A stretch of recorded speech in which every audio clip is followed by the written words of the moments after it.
Quando a gente fala em educação popular, do que exatamente a gente está falando? Olá, que tal? Eu sou Ana Clara, professora e pesquisadora. Se você se interessa por história, educação e feminismos, já aproveita para se inscrever aqui no canal, porque essa é uma série em que a gente vai construindo esses pensamentos juntinhos.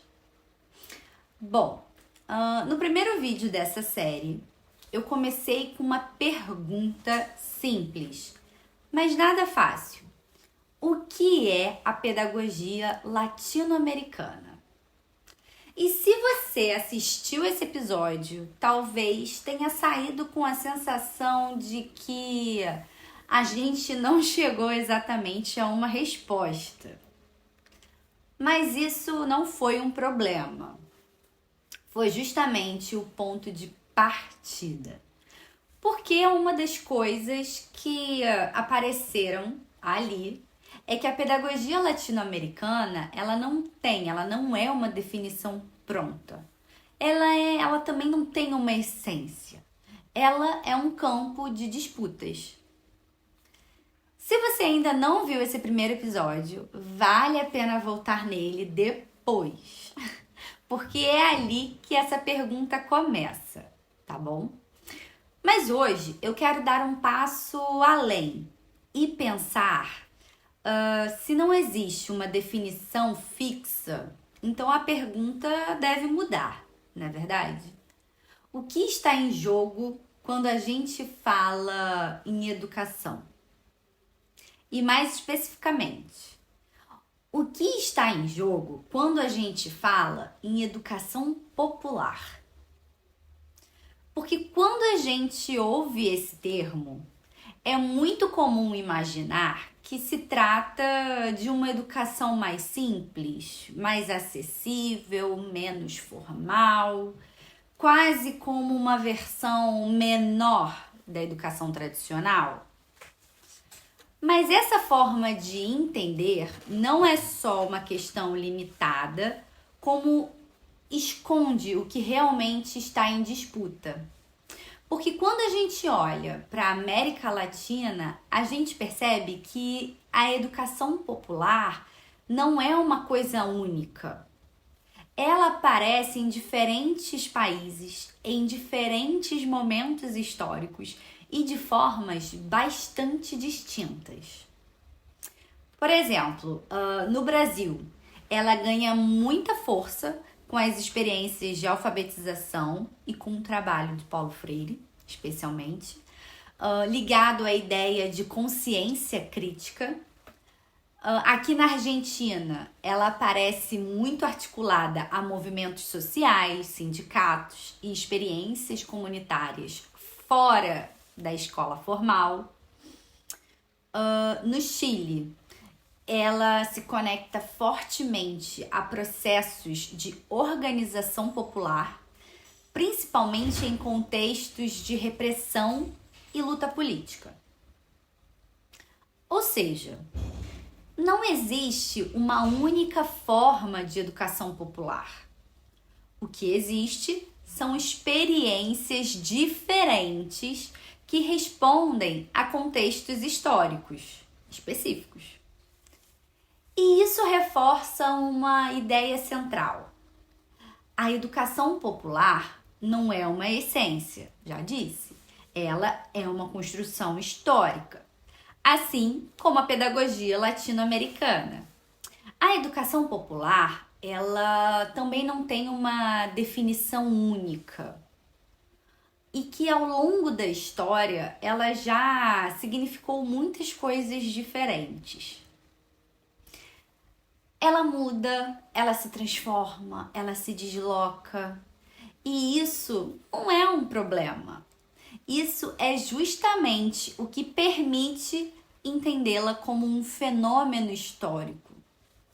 E talvez uma das coisas mais importantes de perceber é que a educação popular, ela não surge do nada.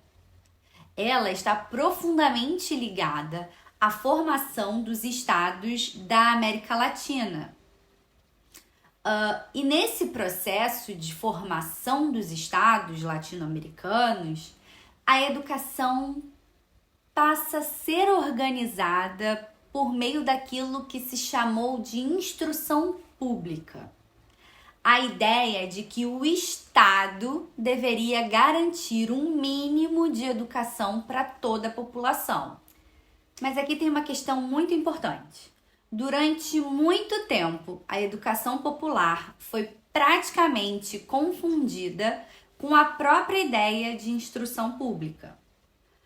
Porque naquele contexto, educar o povo significava basicamente escolarizar, ensinar a ler, escrever, disciplinar e formar cidadãos dentro de um projeto de nação. Só que isso, obviamente, não era neutro. Porque essa educação, ela também servia para organizar a sociedade, manter hierarquias e definir quem deveria saber o quê. E é a partir desse ponto que a educação popular começa a se deslocar.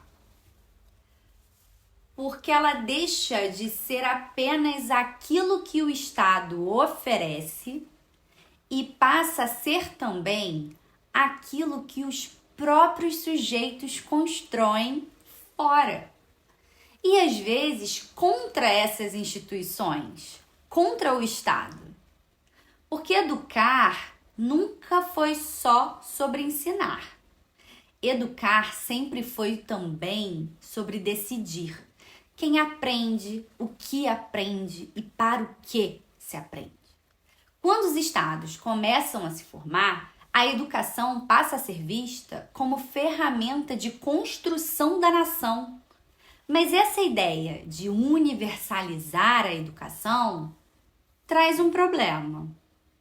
Porque quando mais pessoas passam a ter acesso ao conhecimento, isso gera conflitos, ameaça os privilégios, muda as hierarquias. E mesmo quando a educação se expande, ela não se torna automaticamente igualitária, porque a lógica colonial continua operando. Na ideia de que alguns precisam de mais conhecimento e outros de menos. Na formação voltada para o trabalho manual, na reprodução das desigualdades. Ou seja, não basta apenas ampliar o acesso à educação. É preciso perguntar que tipo de educação está sendo oferecida. É nesse contexto que a educação popular ganha força. E aqui tem mais um ponto fundamental. Porque ela não nasce como teoria, ela nasce como prática. Ela surge em experiências concretas, em movimentos sociais, em comunidades, em territórios, muitas vezes bem longe, fora da escola e fora do reconhecimento acadêmico. E isso tem uma consequência grave.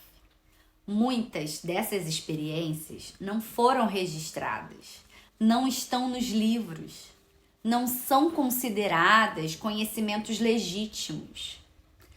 E isso leva a uma outra pergunta. Quem decide o que é conhecimento? Porque a educação popular também é isso. Uma disputa por soberania. Soberania dos saberes, dos sujeitos, das formas de aprender. E isso aparece hoje de forma muito concreta, em movimentos feministas, em experiências comunitárias, em saberes locais, em histórias orais e em outras formas de produzir conhecimento que não seguem necessariamente a lógica dominante. Outro ponto que devo dizer é que a educação popular não é um campo harmônico. É um campo de conflitos, de limites, de contradições.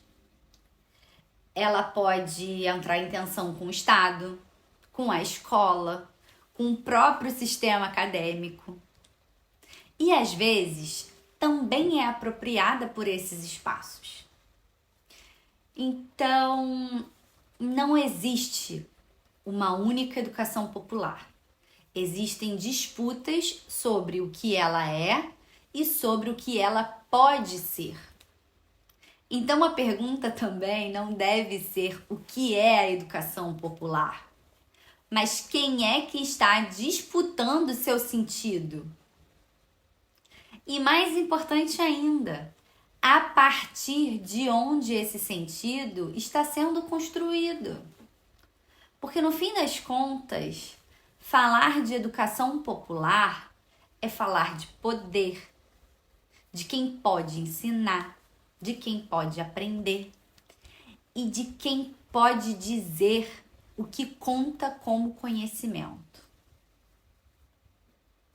Se esse vídeo te fez pensar um pouquinho mais, já se inscreve no canal e compartilhe esse vídeo com alguém que também está nesse processo de ensino-aprendizagem. Eu sou Ana Clara, professora e pesquisadora, e esse é um espaço para a gente pensar sobre educação a partir da América Latina. Por hoje ficamos por aqui, um grande beijo e hasta luego!